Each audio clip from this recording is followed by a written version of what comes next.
Sebab itu saya melihat saudara,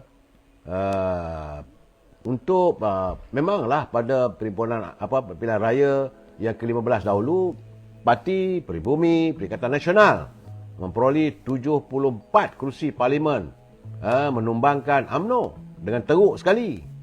UMNO Barisan Nasional cuma mampu menjana sekitar 30 kursi saja. UMNO secara peribadinya 26.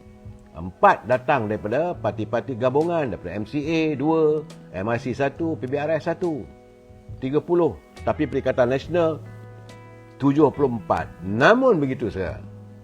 Banyak orang mengatakan kerana waktu itu PBM mempunyai dana yang besar. Bagi saya bukan hanya dana yang besar, mereka juga mempunyai cyber trooper yang hebat-hebat yang mengelontarkan tuduhan UMNO ini parti Hui Yahoo. Sekarang ni siapa? Bila mereka menuduh UMNO itu parti Mat Sakau lah, perompak, penyamun, macam-macam, dan rakyat terkesan dan mempercayai tuduhan tersebut, maka mereka memilih daripada Perikatan Nasional. Tapi untuk pilihan raya di 6 buah negeri yang dalam bulan Jun nanti saudara, bagaimanakah Perikatan Nasional akan menghadapi apabila terdedah satu demi satu kebejatan dalam percaturan bukan politik saudara. Soalnya kalau benar ada berlaku tindakan pengkhianatan terhadap wang rakyat, saya melihat bahawa betul lah mereka mengatakan bahawa di Terengganu, Kelantan, di Kedah solid lah. Belum lagi saudara, sabar, jangan cakap besar. Kerana akan terdedah, dapatan saya banyak lagi pendedahan akan berlaku dalam tempoh seminggu 2 minggu. Saya yakin mungkin gamaknya SPRM menanti selepas parlimen meluluskan bajet. Dalam masa 2 minggu lagi insya-Allah bajet akan diluluskan. Selepas diluluskan bajet tu mungkin saya tak tahulah sama ada bulan puasa pun ada yang kena tahan. Tiba-tiba hari ini saya dikabarkan dan banyaklah dalam media sosial berita mengatakan Bendahari Parti Pribumi Bersatu telah pun ditahan oleh Suruhanjaya Pencegah Rasuah sejak hari Rabu. Sebab semalam saudara dan hari ini dan kabarnya besok dia 3 hari daripada 2 hari ke 3 hari ditahan reman oleh Suruhanjaya Pencegah Rasuah kerana SPRM sedang menyiasat kedudukan akaun yang terdapat dalam Parti Pribumi Bersatu PPBM. Jadi kali ini bendaharinya saudara. Saya difahamkan bahawa SPRM juga akan besok mereka akan cuba untuk mendapatkan perintah tahanan lebih lama lagi. Artinya banyak lagi yang perlu disiasat. Saya melihat saudara ini keadaannya.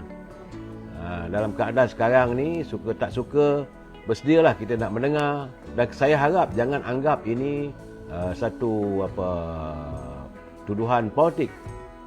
Ini bukan tuduhan politik. Tidak ada sesiapa pun. Bagi SPRM, mereka akan siasat. Kali ini, itu hari dah 2 orang disiasat. Termasuklah ini kawan ataupun rakan yang baik dengan menantu yang Muhammad Nasir Muhyiddin dan saudara ini Wan Faizal, saudara Wan Saiful, saudara ahli Parlimen Tasik Gelugor juga telah ditahan dan dihadapkan ke mahkamah. Dan kali ini saya difahamkan bahawa Bendahari Bersatu iaitu Datuk Muhammad Saleh Bajuri telah ditahan reman untuk membantu siasatan berhubung akaun yang terdapat dalam Parti PBM. Saya difahamkan ramai lagi yang akan ditahan. Saya mendoakan supaya segeralah selesaikan fiasto ini dan kita rasa tak tahanlah. Dah letihlah kita saudara melihat lepas satu kebejatan. Saya nak cakap tentang Jana Wibawa ni, saya benci sebab saya melihat pengkhianatan berlaku. Kalaulah menyangkut soal dana Wibawa ni, penahanan Bendahari Parti PBM ini bagi saya tahanlah, siasatlah. Sebab saya tak tahan mendengar apabila mendapati adanya, sepatutnya ia diwujudkan untuk kontraktor Bumi Putra. Sebenarnya dana wibawa ini diwujudkan semata-mata untuk membantu kontraktor Bumiputera untuk meneruskan perniagaan mereka yang begitu terkesan akibat pandemik 19, akibat penutupan darurat PKP yang terpanjang dalam sejarah negara kita dan di dunia. Akhirnya banyak syarikat-syarikat gulung tikar.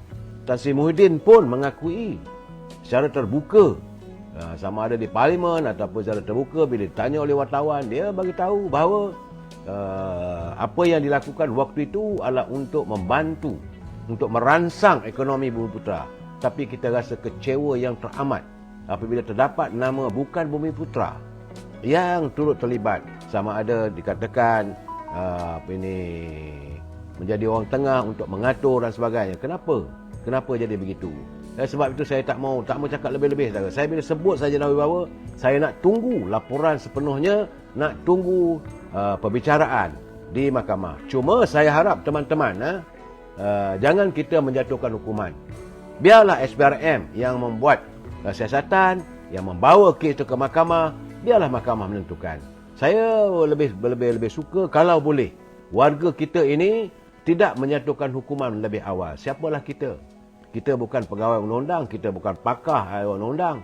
Sebab dalam perbicaraan selalunya peguam dia twist sana twist sini boleh lepas.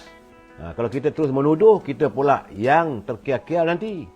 Sebagaimana yang dialami oleh Tan Sri Muhyiddin dengan Azmin Ali. Apabila Yang Amat Berhormat Datuk Seri Zahid sudah pun memfailkan melalui peguamnya permohonan minta maaf dan juga tuntutan berjuta saudara akibat tuduhan mengatakan apa yang dialami oleh pimpinan dalam Bersatu yang disiasat oleh SPRM, katanya ini semua adalah perancangan ataupun penglibatan Presiden UMNO. Tak ada kena-mengena pun. Tetapi terpulanglah. Biarlah pula dia menjawab di mahkamah nanti. Saya tak mau melebihi undang-undang, tapi selalu saya katakan, dulu pun saya dah bagi tahu, jangan seronok kita menggelar orang itu kluster mahkamah, orang ini kluster mahkamah. Akhirnya siapa sebenarnya yang jadi kluster mahkamah?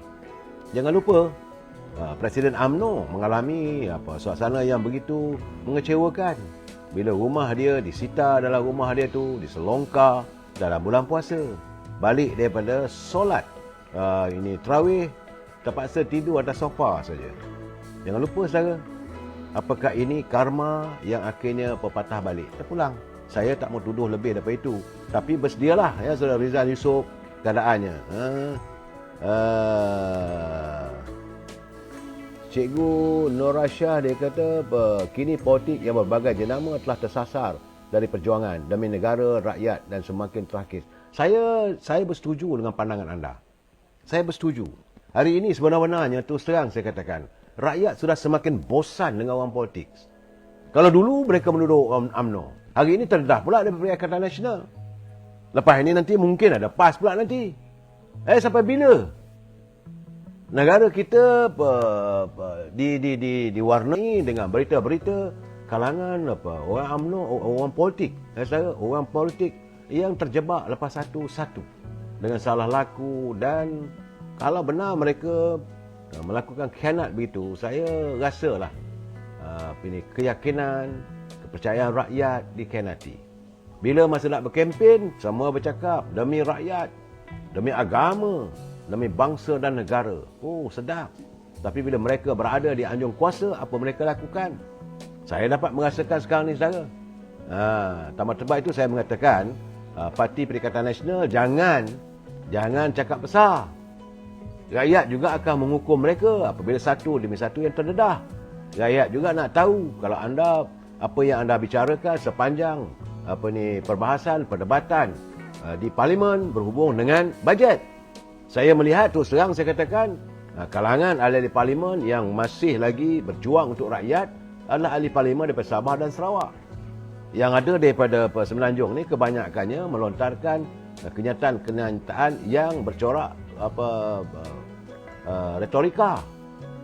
Jangan lupa saya, retorika saya katakan contoh macam semalam kemarin kenyataan bahawa Haji Hadi kata bahawa jangan terkejut kalau kerajaan perpaduan ini mungkin beralih angin, atau maksudnya tumbang lah saudara.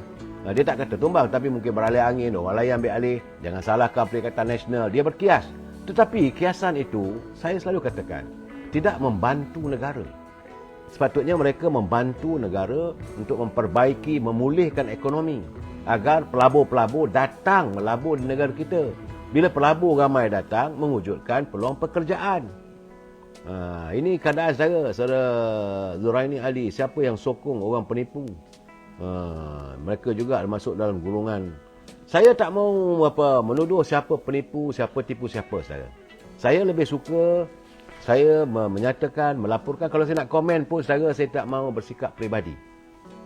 Tetapi apa yang dilontarkan oleh Presiden PAS, jadi bila dia kata bahawa kemungkinan kalau berganti pilihan lain, jadi pelabur-pelabur tekan break pula dah. Di saat Datuk Seri Anwar Ibrahim sedang berusaha di Filipina mencari pelabur lagi, beliau mula mencari teman-teman rakan-rakan. Dan bila macam saya katalah, bila disinggul, kononnya berhati-hati dengan Rusia. Jadi apakah mau menggambarkan Malaysia ini, era pimpinan Datuk Seri Anwar Ibrahim ini lebih mirip untuk menyokong Amerika, sedangkan kita tahu Amerika sedang berbalah ekonominya dengan China.